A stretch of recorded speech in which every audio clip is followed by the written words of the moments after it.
আল্লাহর মহব্বত লুকায়িত আছে, মানে আমরার লাগি আল্লাহর অত্যন্ত মায়া, আমরার লাগি অত্যন্ত মহব্বত। এর লাগি বান্দায় আল্লাহ রাব্বুল আলামিন হাদিসে কুদসির মধ্যে ফরমায়, আমার বান্দায় যদি আসমান পর্যন্ত গুনাহ করে যায়, গুনাহ করতে করতে করতে করতে পাহাড় সম পরিমাণ যদি তার গুনার স্তর হয়ে যায়, আকাশের স্তর পর্যন্ত তার যদি গুনার স্তর হয়ে যায়, তাইলে আমার বান্দায় যে সময় চক্ষুর পানি বার করে লাইব আর তওবা করে লাইব, হঠাৎ দিল নরম হয়ে গেছে, শান্তি লাইছে আমার বান্দায় আর আমার কাছে তওবা করে লাইছে, আমি পাহাড় সম পরিমাণ গুনারে নিমিষেই মাফ করিয়া দিলাইমু।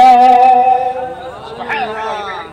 এনে আল্লাহর মায়া আমাদের লাগি অত্যন্ত বেশি, অত্যন্ত মায়া আমাদের লাগি। ও মায়া করে আল্লাহ ফরমায়, ইল্লা সারা মানুষ ধ্বংসের মধ্যে গেলে গিয়া আমার চাই পুরো মানুষ ধ্বংসের মধ্যে যাইতে নাই। এদের মধ্যে এক নম্বর গুনাহওয়ালা, এক নম্বর গুণওয়ালা মানব জাতি হইলা। আল্লাহ তাআলা ফরমায়, আল্লাযীনা আমানু,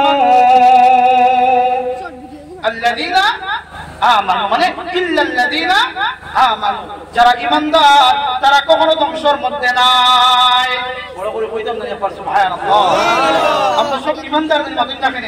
ঈমান আনছি তো আমরা আল্লাহর উপরে, রাসূলের উপরে, কিতাবের উপরে, আসমানি কিতাবের উপরে, ফেরেশতার উপরে, কিয়ামতের দিনের উপরে, জান্নাতের উপরে, জাহান্নামের উপরে, মরার উপরে, জিন্দার উপরে, তাকদীরের ভালাই বুরাইর উপরে সবার ঈমান আছে না মানেন না কেন?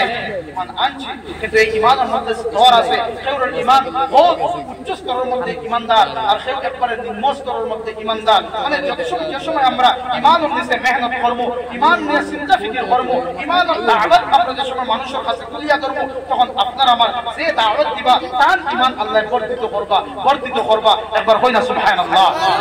আল্লাহ রাব্বুল আলামিন ফরমায়, ইল্লাল্লাযীনা আমানু, যারা ঈমানদার তারা কখনো ধ্বংসের মধ্যে নাই।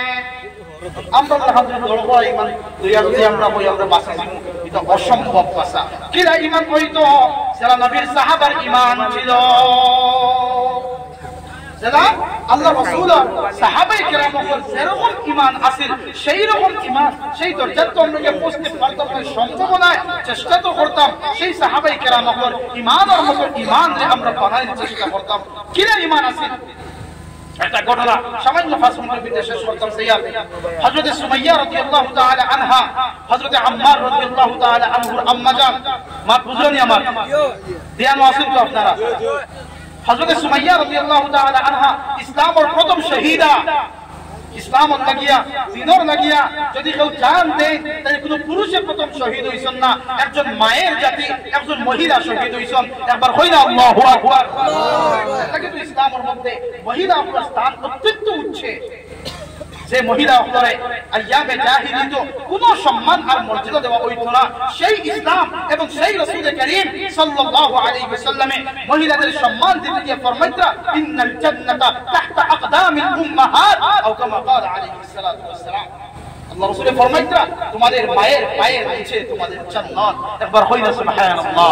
আমরা পুরুষ, আমরা জেন্টস সকল, আমরা বেটা মানুষ সকল, আমরার পাওয়ার করে কিটা জুতা, স্যান্ডেল, হ্যাঁ শু, কিন্তু আমরা মহিলারা যারা, আমরা মায়ের জাতি যারা, তাদের কদমের নিচে এবং তাদের পায়ের নিচে আল্লাহ জান্নাতে রাখিয়া রাখছেন। একবার বড় হই না সুবহানাল্লাহ।